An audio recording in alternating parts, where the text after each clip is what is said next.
Hey guys, ஒரு குட்டி biryani vlog பார்ப்போமா? ஃபஸ்ட்டு ஆனியன் எடுத்து நல்லா ஸ்லைஸ் பண்ணிக்கோங்க உங்கள் இஷ்டத்துக்கு. அதே மாதிரி தக்காளியும் ஸ்லைஸ் பண்ணி எடுத்துக்கோங்க. அப்புறமா ஒரு ஜாரில் பச்சை மிளகா, புதினா இதெல்லாம் ஆட் பண்ணி அது கூடவே கொஞ்சமாக ஒரு 2 ஸ்பைசஸ் மட்டும் ஆட் பண்ணுங்கள். பட்டை, லவங்கம் இது ரெண்டுமே ஆட் பண்ணி நல்லா கிரைண்ட் பண்ணி எடுத்துக்கோங்க. நல்லா பேஸ்ட்டாக இருக்கணும். கிரைண்ட் பண்ணிவிட்டு அப்புறம் நம்ம தலைவனை பற்ற வச்சுருங்க. பற்ற வச்சுட்டு உங்களுக்கு எவ்வளோ ஆயில் தேவையோ அந்தளவுக்கு ஆட் பண்ணிக்கோங்க. நீங்கள் இப்போவே வந்து கீவ் ஆட் பண்ணிக்கலாம், பட் நான் மறந்துட்டேன். அப்புறமா ஸ்பைசஸ் ஆட் பண்ணுங்கள். அப்புறமா ரொம்ப முக்கியமான கீ இன்க்ரீடியன்ட் நம்ம ஆனியன், அதை வந்து போடுங்க.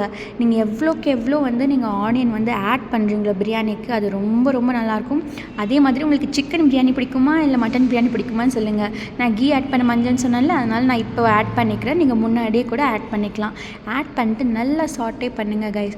அதுக்கப்புறமா ஒரு 5 பச்சை மிளகா எடுத்து போட்டுட்டு இதுவும் நல்லா வதக்கிட்டு கோல்டன் ப்ரௌன் ஆனதுக்கப்புறமா ஜிஞ்சர் கார்லிக் பேஸ்ட் போடுங்க. யாருக்கெல்லாம் இந்த ஜிஞ்சர் கார்லிக் பேஸ்ட்டை போட்டு வதக்கும் போது ஒரு ஸ்மெல் வரும் தெரியுமா? அது யாருக்கெல்லாம் ரொம்ப பிடிக்கும்னு சொல்லுங்கள். எனக்கு ரொம்ப பிடிக்கும்.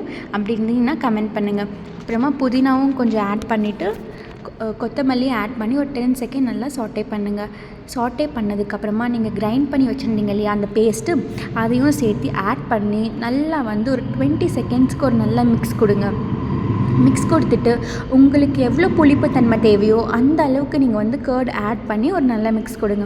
மிக்ஸ் கொடுத்ததுக்கப்புறமா நான் இங்கே வந்து மிளகாத்தூள் போட்டிருந்தேன், நான் கிளிப் மிஸ் பண்ணிட்டேன், பட் நீங்கள் ஆட் பண்ணிக்கோங்க. ஆட் பண்ணிட்டு நல்லா எண்ணெய் பிரிஞ்சதுக்கப்புறமா நல்லா க்ளீன் பண்ணி வச்ச சிக்கன் ஆட் பண்ணி நல்ல ஒரு மிக்ஸ் கொடுங்க. மிக்ஸ் கொடுத்துட்டு கல்லுப்பு இருந்தால் அது போடுங்க, இல்லை சால்ட் இருந்தால் அது போடுங்க, பட் கொஞ்சம் பார்த்து போட்டுக்கோங்க. அப்புறமா நம்ம கட் பண்ணி வச்சுருந்தோம் இல்லை தக்காளி, அதையும் போட்டு நல்ல ஒரு சாட்டே கொடுங்க. நல்லா சாட்டே கொடுத்துட்டு அதை வந்து மூடி வச்சுருங்க கொஞ்சம் நேரத்துக்கு. நீங்கள் வந்து நான் ஏன் இப்போ தக்காளி ஆட் பண்ணுறேன்னா, கொஞ்சம் முழுசாக கிடச்சா அது வந்து ரொம்ப டேஸ்ட்டாக இருக்கும். ரொம்ப வதங்கிட்டால் எனக்கு அது பிடிக்காது. யாருக்கெல்லாம் வந்து டொமேட்டோவும் ரொம்ப பிடிக்கும்னு சொல்லுங்கள். நான் வந்து டொமேட்டோ ராவாகவே சாப்பிடுவேன். நீங்களும் அப்படி இருந்தீங்கன்னா கண்டிப்பாக கமெண்ட் பண்ணுங்கள், ஓகே? அப்புறமா நீங்கள் எவ்வளோ அரிசி வந்து எடுத்தீங்களோ அதுக்கு டபுள் மடங்காக தண்ணி ஊற்றி நல்லா கொதிக்க விடுங்க. கொதித்ததுக்கப்புறமா அரிசியை ஆட் பண்ணி அது வந்து நல்லா ஒரு கொஞ்சம் நல்லா வந்து வெந்து வரணும். அது வரைக்கும் வெயிட் பண்ணதுக்கப்புறமா கொஞ்சமாக கீ ஆட் பண்ணி அதை டம் போட்டுருங்க. அவ்வளோதான் கைஸ், ரெடி ஆயிடுச்சு. நெக்ஸ்ட் வீடியோவில் பார்ப்போம்.